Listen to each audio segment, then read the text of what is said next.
Ok, Willy, empieza describiendo lo que te pedí, los momentos que tú consideras claves, tanto en los 80, y cuando hablo de los 80 de rock, te pediría que te refieras tanto a lo que nosotros conocemos como el segmento subterráneo como lo comercial, o sea, un poco en términos globales. Estos momentos que tú consideras claves, primero en los 80 y después en los 90, para el rock nacional. Empezamos por los 80s. Primer momento clave que yo puedo definir de esa época es Frágil.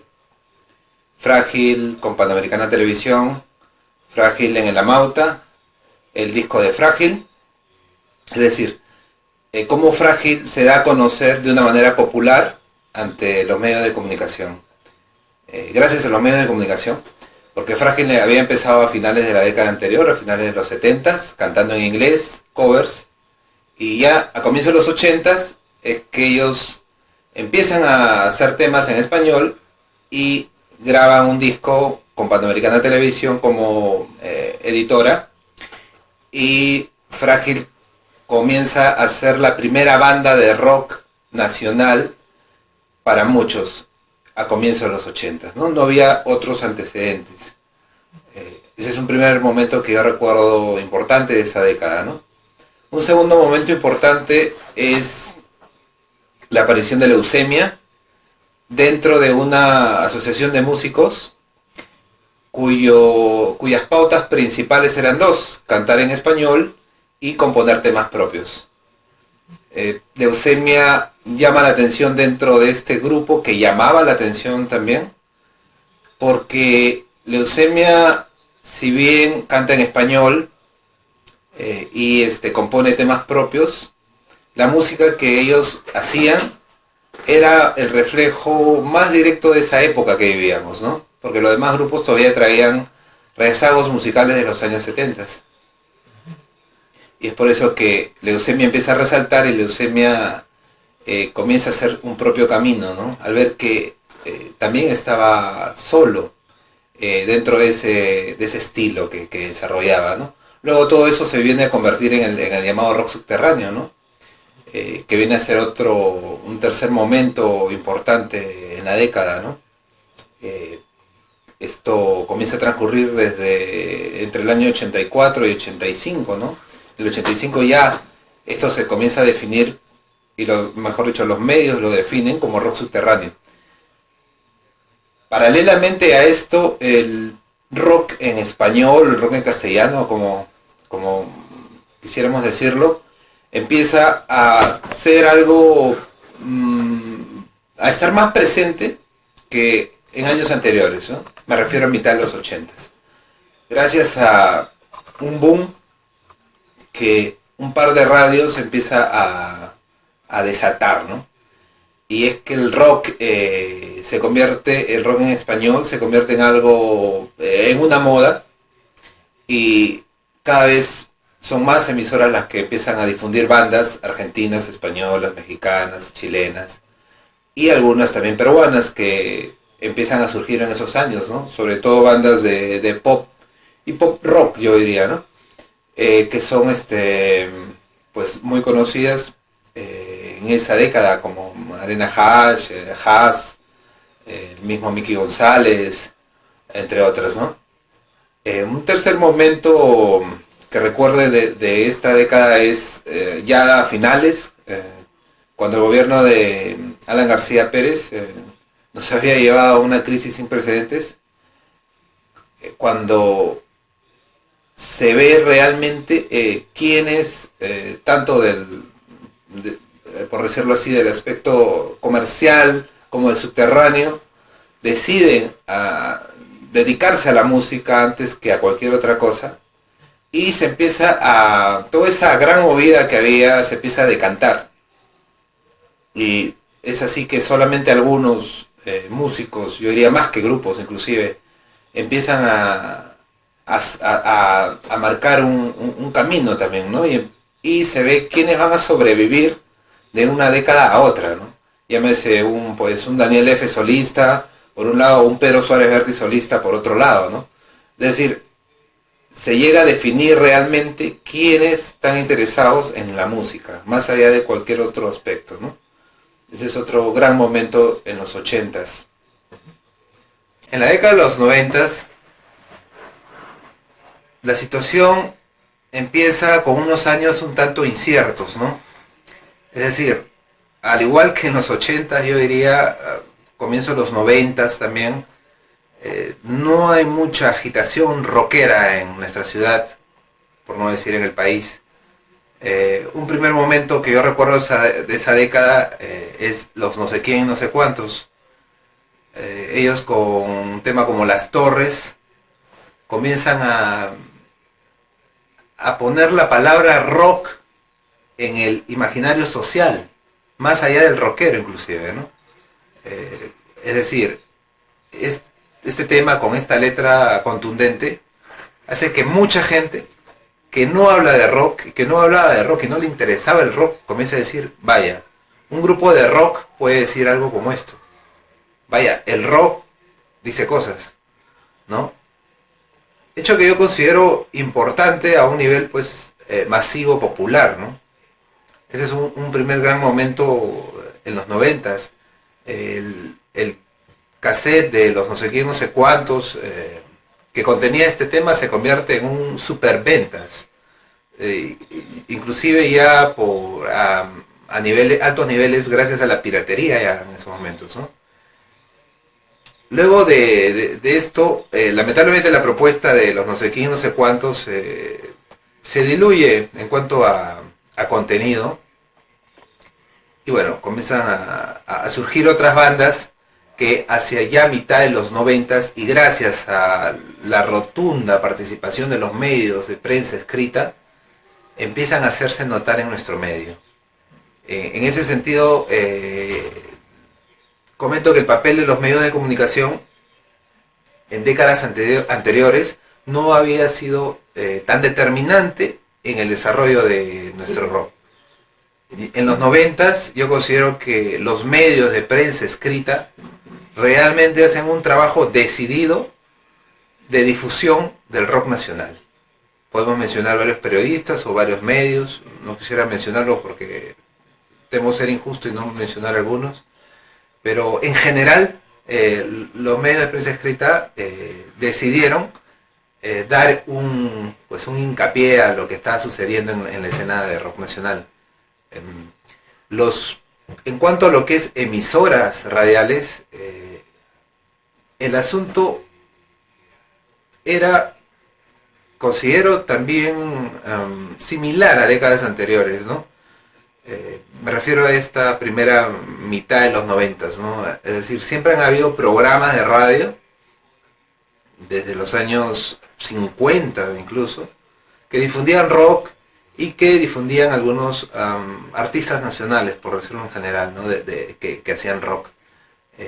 Ninguna emisora ha marcado, pues, marcaba hasta la mitad de los 90 un rol fundamental en la difusión del rock nacional, ¿no? Para nada, ¿no? Hasta la mitad de los 90 eran siempre programas aislados de gente más o menos enterada, y conocedora y bien intencionada, ¿no? Que es lo que desarrollaban, producían sus programas. A mitad de los 90 se empiezan a ver algunos programas que cogían referentes de lo que había sucedido en nuestro medio en los 60, en los 70, en los 80, ya como una manera un poco más didáctica y haciendo notar algo que yo considero muy importante, que se consiguió entre 80 y 90 y que no así había estado en anteriores épocas o décadas, que es la continuidad. Se hacía ver ya una continuidad en los 90 gracias a la labor de los medios, más allá de grupos, de individuos, de músicos que seguían haciendo música habiendo pasado este periodo difícil de fines de los 80 y comienzos de los 90 y que estaban decididos a seguir haciéndola. Eso es lo primero que, o digamos, lo importante que sucedía a mitad de décadas, ¿no? Incluso el regreso de bandas como tales o con algunos cambios de integrantes, llámense Leucemia, Voz Propia, y también por el lado, digamos, comercial, ¿no? Habían diversos regresos. Ese es un momento interesante a mitad de los 90, donde se da yo diría no un estallido, sino un panorama agitado que es caldo de cultivo de lo que va a suceder en los años siguientes, ¿no? Salen algunas publicaciones también de rock, o vuelven algunas publicaciones de rock, llámese Esquina, llámese Caleta, empiezan a aparecer algunos otros fanzines, y lo mismo, ¿no? Se da a entender de que esto no es algo que esté empezando recién, como sí se reflejaba en los 80s, sino que era algo que de alguna manera había tenido una continuidad desde los 80s y que tenía un devenir histórico desde los años 50, 60, que para muchos era desconocido, ¿no? Pero se comenzaba a ya definir que esto era una etapa, tal vez más importante, de toda una historia que era el rock hecho en nuestro país, ¿no? Luego, otro momento importante en los 90s es la aparición de algunas iniciativas dentro de empresas discográficas oficiales, de crearse subsellos para poder editar algunas bandas nacionales, y luego estas iniciativas se llegan a convertir en sellos independientes, pequeños, ¿no? Donde Navaja es uno de los más representativos de esta etapa. A pesar de las críticas, Navaja hizo un trabajo interesante porque de alguna manera ordenó lo que todavía hasta ese momento no estaba ordenado, es decir, una presentación, yo diría, adecuada de lo que debería ser una producción. Hasta ese momento solo habían maquetas, las llamadas maquetas, autoproducciones de los grupos, que eran editadas como realmente se podía, fotocopias y nada más, ¿no? Entonces en los 90 hubo ya una cuestión más de industrialización de lo que viene a ser el rock. Una de esas muestras empieza a darse en sellos independientes, en conciertos mejor producidos, auspiciados, empiezan los grupos a tener auspicios directamente también. Se da el caso de que hay bandas nuevas que organizan un concierto y tienen auspicios, hecho que no era hasta ese momento conocido.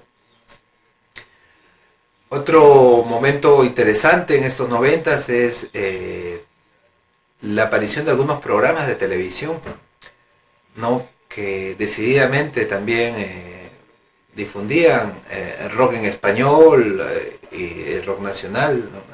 en algunos programas de televisión. Pero tanto en radio y en televisión, y en eso pongo énfasis, no había una difusión determinante del rock nacional como una propuesta de alguna emisora o de algún canal, ¿no? No, simplemente eran hechos aislados, vuelvo a repetir, con gente bien intencionada en hacerlos, con cierta preparación, cierta investigación, y nada más, ¿no? Lo que se logra finalmente y se refleja ya hacia finales de los 90s es el hecho de que las bandas asumieron el tema autoproducción de una manera más enfática, más organizada y yo diría incluso más alentadora que era en los años 80, ¿no? Ya la discusión pasó del tema ideológico al tema instrumental, al desarrollo que cada músico podía tener con su instrumento dentro del género que realizaba. Y bueno, lamentablemente yo creo, esto no terminó de una manera explosiva, por decirlo con una palabra, de cara a la década que vimos, porque muchas bandas siguieron sin entender y siguen sin entender que el rock es tanto arte como es industria, como es empresa, ¿no?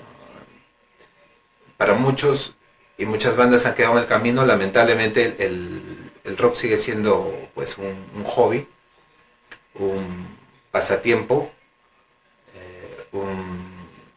algo que tendrá cierta continuidad en sus vidas mientras le dure la juventud probablemente, y nada más. Otro hecho destacable en los 90s, a lo largo de toda la década yo diría, es la presencia de algunos músicos nacionales en el extranjero y en diversos países. El hecho más notable es el de Silvania, en España.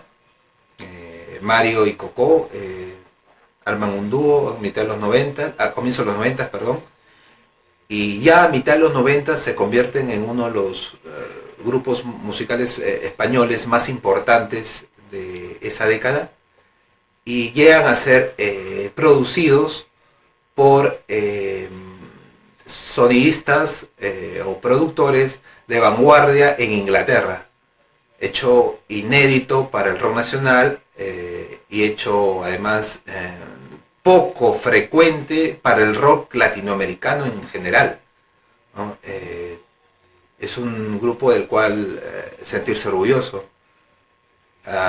Luego hay una diversidad de músicos que están tanto en Europa, en Latinoamérica, en Estados Unidos, en otra banda, en un otro proyecto de diverso género musical, que hasta este entonces están haciendo una trayectoria musical desconocida lamentablemente en mayor medida en nuestro medio, porque los medios de comunicación no informan sobre esto. Uno se termina enterando de manera circunstancial, ¿no? Anoche misma escuchaba una entrevista a un baterista, ¿no? Que vivía en Estados Unidos, peruano, que tocaba en una banda, no recuerdo el nombre, pero que en los años 90, a comienzos de los 90, había tocado con su banda abriendo conciertos o de telonero de Quad Riot y otras bandas de esa onda metálica, ¿no? Pero vaya, dentro de su rollo, o sea, haciéndose un lugar, ¿no? Y nadie supo nada, ¿no? O sea, hay casos así, ¿no?